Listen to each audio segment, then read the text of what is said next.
Welcome to SABC News. Thank you very much. Thank you. You told the Security Council earlier this month that the destruction of the Karkhovka Hydroelectric Power Plant Dam was possibly the most significant incident of damage to civilian infrastructure since the start of the Russian invasion of Ukraine last year. What are your key takeaways 10 days into this evolving crisis? Firstly, that we're still, which shows the depth of the problem, we're still dealing with the emergency phase. You know, what happens in a situation like that, in a different way with earthquakes or floods elsewhere, is that you have an immediate need to rescue people and to provide for their immediate survival needs, food and water and so forth. And we're still involved in that. We've just been reaching 200,000 people in that area. However, what we still don't know is the real extent of the damage to Ukraine, its economy, and because the area now being flooded is the breadbasket of Ukraine, right. And that's the breadbasket of the world. So let's talk a little bit about the early evaluation of the extent of this disaster, right? Experts describe the aftermath of this dam's destruction as a fast-moving disaster that is quickly evolving into a long-term environmental catastrophe affecting drinking water, food supplies, ecosystems that reach the Black Sea, flooded lands, flooded farms, fish gasping on mud flats, fauna submerged. Speak to the long-term consequences here, right? That's it. I mean, all of those things are true. I'd add one more, which is floating mines. This is also the most mined area in the world. It's a war zone. And so it's a war zone, and the floods are moving the mines to places where they had not been noticed before. But we don't have a good assessment yet of the environmental damage.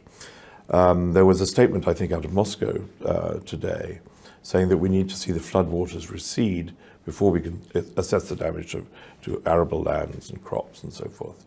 But we can deduce it. Right. We can deduce it. 700,000 people in that area used to depend on the Kakhovka reservoir for fresh water, right. Drinking water, no longer available.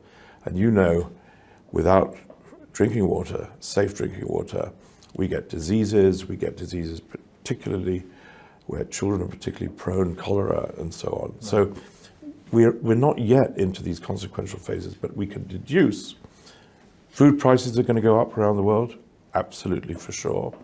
The economy of many people in Ukraine is going to suffer. Yeah. And as you said at the beginning, it's the biggest attack on civilian infrastructure since the war started, and that is indeed contrary to international humanitarian law. I want to talk about humanitarian access. Denise Brown, the humanitarian coordinator for Ukraine this week, said the UN has engaged both the governments of Ukraine and the Russian Federation to ensure access to all civilians impacted by the dam's destruction, but you have yet to receive security guarantees from Russia in order to cross the front line. Why is this proving so difficult given the obvious needs for civilians on both sides of the front line? Well, you'd have to ask the Russians the answer to that question. What have they told you? Well, we have been in continuous contact. I was here the day after the flood with the permanent mission of the Russian Federation here, putting in our first request. There's a process that has been worked out in the context of the Ukraine war, whereby we notify Ukraine and the Russian Federation when we want to do a convoy movement into an unsafe area or to cross the line, as is the case here. And we notify them. We don't ask for their permission, right, because there's a humanitarian principle at stake, but we notify them to ensure that it's safe and secure. So it's taking time to get that response from the Russian Federation, and we're still very busily involved in it, and we're hoping, I don't know, in the next few days to be able to make those cross-line movements work. What we have heard from the Russian PR here, Ambassador Nebenzia, is that they would prefer the UN to access these civilians from the side that they control. Why is that not an option for the UN? Well, there is, first of all, because our operation is based in Ukraine, and Denise Brown and her team are based in Ukraine, and the supplies will come from that operation, a big, mega-funded, huge operation that's been going since the beginning of the war. That's where we're coming from. So we don't make a decision about where to come from on political grounds, but we do very clearly on the grounds of efficiency and available supplies. And so we're ready to cross that river and to deliver aid.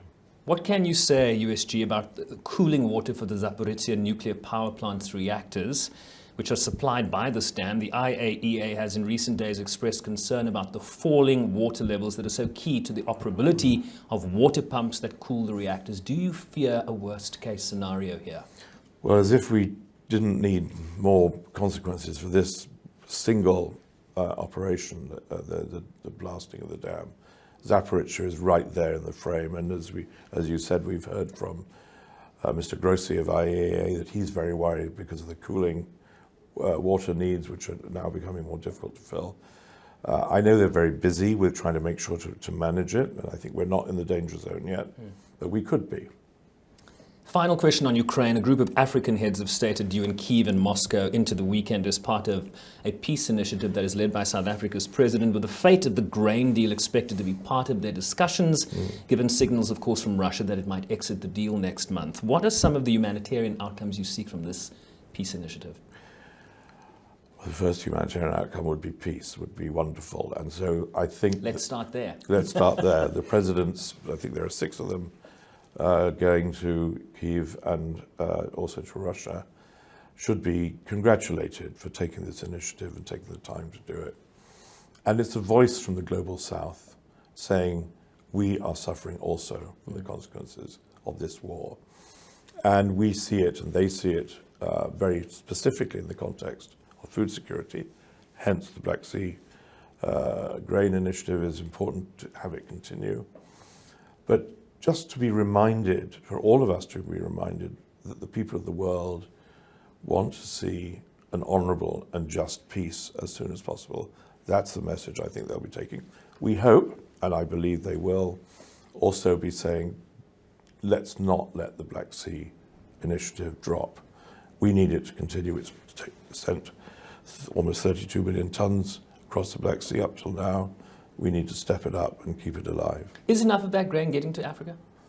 43% of the 31.5 million tonnes have gone to the least developed countries, of which Africa is a part. But as we've often explained, this is an operation which relies on the private sector. It's commercial. It's commercial, yeah. But with huge humanitarian benefits, which is why I was involved with the Secretary General in its mediation. And those benefits are as important today as they ever were.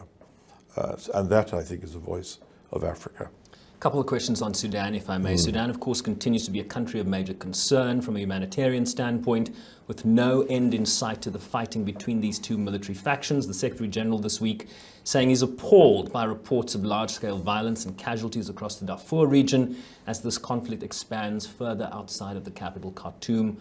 What is your reading of where we go from here?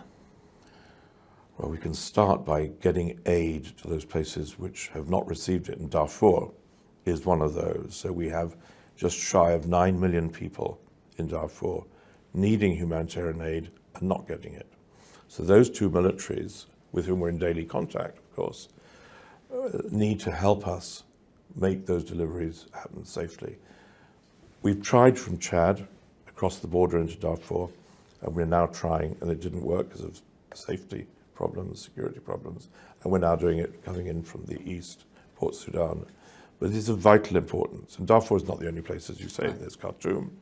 There's also a planting season coming up in Sudan.